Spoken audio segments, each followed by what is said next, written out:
சரியா இருக்கா? சரி. எப்போதும் எனது பேரன்பிற்கும் பெருமதிப்பிற்கும் உரிய என் தாய் தமிழ் உறவுகள் அனைவருக்கும் எனது அன்பு வணக்கம். அமரர் ராஜீவ்காந்தி அவர்களுடைய கொலை வழக்கில் குற்றம் சாட்டப்பட்டு நீதி மறுக்கப்பட்டு மரண தண்டனை கைதிகளாக இன்னைக்கு தூக்கு கயிற்றுக்கு முன்பு நிற்கிற என் அன்பு தம்பி பேரறிவாளன், முருகன், சாந்தன் இவர்களுடைய இந்த வழக்கு இன்னும் 3 வாரங்களில், இந்த பிப்ரவரி மாதத்தில் இன்னும் 3 வாரங்களில் இந்த வழக்கு விசாரணைக்கு உச்ச நீதிமன்றத்தில் வர இருக்கிறது. இந்த வழக்கை பற்றி நான் அதிகமாக உங்களுக்கு விளக்கி பேச வேண்டிய அவசியமில்லை. என் தம்பி பேரறிவாளன், அவர் மீது சுமத்தப்பட்ட குற்றச்சாட்டு ஒரு மின்கலம் வாங்கி கொடுத்தார். அதுவே தான் அவர் மரண தண்டனை கைதியாக இருப்பதற்கான குற்றச்சாட்டு. இப்போ நாம் இந்த அறிவார்ந்த சமூகத்திடமும் மனிதநேயம் பேசுகிற இந்த மக்கள் மன்றத்திடமும் வைக்கிற விவாதம், நாம் எழுப்புகிற கேள்வி, ஒரு மரணம் ஒரு மனிதனுக்கு தண்டனையாக இருப்பது நியாயம்தான? தண்டனை என்பது ஒருவர் தான் செய்த குற்றத்திற்கு வருந்தி திருந்தி மறுபடி வாழ வாய்ப்பளிப்பதற்கு பேர் தான் தண்டனை. இந்த தேசத்தின் மிகப்பெரிய தலைவராக இருக்கிற மகாத்மா காந்தி அவர்கள், சிறை என்பது குற்றவாளிகளுக்கான மனநல மருத்துவமனை தானே ஒழிய கொலைக்களம் அல்ல என்கிறார். அந்த தேசப்பிதா மகாத்மா காந்தியினுடைய வார்த்தைக்கு மதிப்பளியுங்கள் என்றுதான் நாம் சொல்றோம். கண்ணுக்கு கண் என்று போனால் உலகம் குருடாகி போய்விடும், பல்லுக்கு பல் என்று போனால், அதே மாதிரி கொலைக்கு கொலை என்று போனால் இந்த உலகமே சுடுகாடாகி போகும் என்றுதான் தேசப்பிதா மகாத்மா காந்தி அவர்கள் சொல்கிறார்கள்.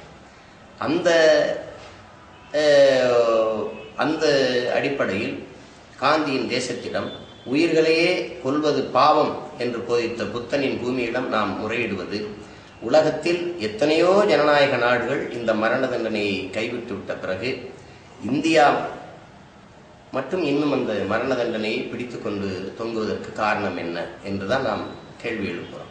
முதலில் மரண தண்டனை கைவிட்டிருக்க வேண்டிய நாடே இந்தியா தான். ஏன்னா உலகத்திற்கு அகிம்சையை போதித்து அறவழியில் போராடி விடுதலை அடைந்த ஒரு நாடாக இன்னைக்கு உலகரங்கில் ஒரு முன்மாதிரி நாடாக இந்தியா இருக்குது. அப்ப அந்த காந்தியின் தேசம், இந்த புத்தனின் பூமி தான் முதலிலே உலகத்திற்கு முன்மாதிரியாக இந்த மரண தண்டனையை ஒழித்திருக்க வேண்டும். ஆனால் இந்த நாடு கொலைக்கு தண்டனை, ஒரு கொலை என்கிற அடிப்படையில் இந்த மரண தண்டனையை வைத்திருக்கிறது. நான் ஒரு கொலை செய்கிறேன், அது சட்டப்படி குற்றம். சட்டம் ஒரு கொலை செய்கிறது, அது சட்டப்படி சரியா என்று நாம் கேள்வி எழுப்ப வேண்டிய அவசியம் இருக்கிறது.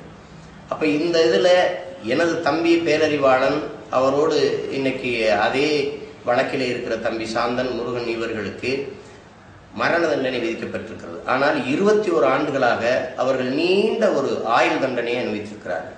ஒரு குற்றத்திற்கு 2 தண்டனையை அனுபவித்துக் கொண்டு நமது பிள்ளைகள் இன்னைக்கு சிறைக்குள்ளே வாடிக்கொண்டிருக்கிறார்கள். இவர்களினுடைய விடுதலைக்கான வழக்கு வருகிற பிப்ரவரி 3வது வாரத்தில் உச்ச நீதிமன்றத்திலே வர இருக்கிறது. இந்த வழக்கை நடத்துவதற்கு, என் அன்பு தம்பி பேரறிவாளன் அவர்களுடைய வழக்கை நடத்துவதற்கு பெரிய அளவிற்கு நிதி தேவைப்படுகிறது. இந்த நிதியை நீண்ட காலமாக, ஏறக்குறைய 20 ஆண்டுகளாக இந்த வழக்கை நடத்தி கொண்டிருக்கிற எனது தாய் தந்தை, எனது அம்மா அற்புதம் அவர்கள், எனது அப்பா குயில்தாசன் அவர்களால் இவ்வளவு ஒரு பெரிய நிதியை திரட்டி இந்த வழக்கை நடத்த வாய்ப்பில்லை.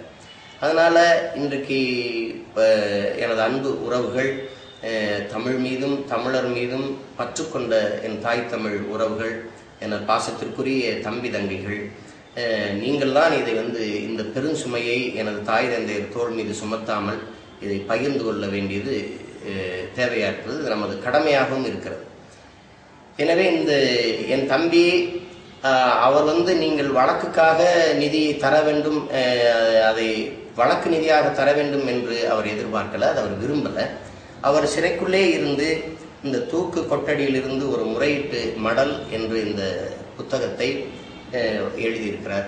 இந்த புத்தகம் இதோட தம்பியுடைய அவருடைய வாழ்க்கை வரலாறு, அவர் எவ்வளவு சிறு பிள்ளையிலிருந்து அவர் இந்த மண்ணின் சமூக மாற்றத்திற்கு போராடிய ஒரு மகத்தான பெருமகன் ஐயா பெரியார் அவருடைய பிள்ளையாக இந்த நிலத்திலே மொழி உணர்வும் இன உணர்வும் கொண்ட ஒரு மானத்தமிழ் பிள்ளையாக இந்த நிலத்திலே வளர்ந்த அவனுடைய சிறு வயதிலிருந்து அவனுடைய வாழ்க்கை வரலாற்றை சொல்லுகிற ஒரு ஆவணப்படம் தயாரிக்கப்படுகிறது. அந்த ஆவணப்பட குறுவட்டையும் வாங்கி கொண்டு அவர் சிறைக்குள்ளே எழுதிய இந்த உண்மை ஒரு சத்தியத்தின் சாட்சியாக ஒரு இரத்த சான்றாக இருக்கிற இந்த புத்தகத்தை பெற்றுக்கொண்டு இதற்கான நிதியை நீங்கள் கொடுத்தாலே அவர் வழக்குக்கான தொகையாக அமையும் என்று கருதுகிறார். அவர் வழக்குக்கான நிதியாக நீங்க தர வேண்டும் என்று எதிர்பார்க்கல. அவருடைய புத்தகத்தையும் அவரை பற்றி தயாரிக்கப்படுகிற அந்த ஆவணப்படத்தையும் பெற்றுக்கொண்டு அதற்கான நிதியை கொடுத்து இந்த வழக்குக்கு உதவ வேண்டும் என்று எனது தம்பி பேரறிவாளன் எதிர்பார்க்கிறார். உங்களுடைய அன்பு பிள்ளை சீமான் இந்த கோரிக்கையை உலகெங்கும் வேறுபரப்பி வாழ்கிற எனது தாய் தமிழ் உறவுகள், இந்திய பெருந்தேசம் முழுமைக்கும் பரவி வாழ்கிற எனது அன்பு மக்கள், எனது அருமை தம்பி தங்கைகள், பள்ளி கல்லூரிகளில் படித்துக் கொண்டிருக்கிற இளைய பிள்ளைகள், உங்கள் அனைவரிடத்திலும் இதை ஒரு கோரிக்கையாக வேண்டுகோளாக வைக்கிறேன். எல்லா மொழிகளிலும் எனது தம்பி பேரறிவாளன் அவர்கள் எழுதிய இந்த நூல் மொழிபெயர்க்கப்பட்டிருக்கிறது. மலையாளத்தில், இந்தியில், ஆங்கிலத்தில் என்று பல மொழிகளில் இது மொழிபெயர்க்கப்பட்டிருக்கிறது. இந்த பல்வேறு நாடுகளில் இந்த புத்தகம் இன்றைக்கு புலம்பெயர்ந்த தேசங்களில் பல்வேறு நாடுகளில் இந்த புத்தகம் கிடைக்க வாய்ப்பு இருக்கிறது. இதை பெற்றுக்கொண்டு நம் பிள்ளை பேரறிவாளன் அவர்களுடைய வழக்கு நிதிக்கு நீங்கள் உதவ வேண்டும். இது நாம் ஒரு தமிழனாக பிறந்த ஒவ்வொருத்தருடைய கடமை. இந்த சுமையை எனது தாய் எனது தந்தையர் மீது நாம் சுமத்துவது சரியாக இருக்காது. நம்மளால் இயன்ற அளவிற்கு நாம் இதற்கு பங்களிக்க வேண்டும் என்று நான் உங்களிடத்திலே அன்போடு வேண்டுகிறேன். இது எங்கு கிடைக்கும், இது யாரிடத்திலே நீங்கள் இந்த பணத்தை அந்த புத்தகத்தை பெற்றுக்கொண்டு பணத்தை கொடுக்க வேண்டும் என்பதற்கான முகவரி கீழே கொடுக்கப்படும். இதை என் மீதும் இந்த இனத்தின் மீதும் எனது தம்பி பேரறிவாளன் மீதும் அன்பு கொண்ட பற்றுக்கொண்ட எனது தாய் தமிழ் உறவுகள் நீங்கள் உதவ வேண்டும் என்று உங்கள் அன்பு பிள்ளை சீமான் உங்களிடத்திலே அன்போடு வேண்டுகிறேன். நன்றி, வணக்கம்.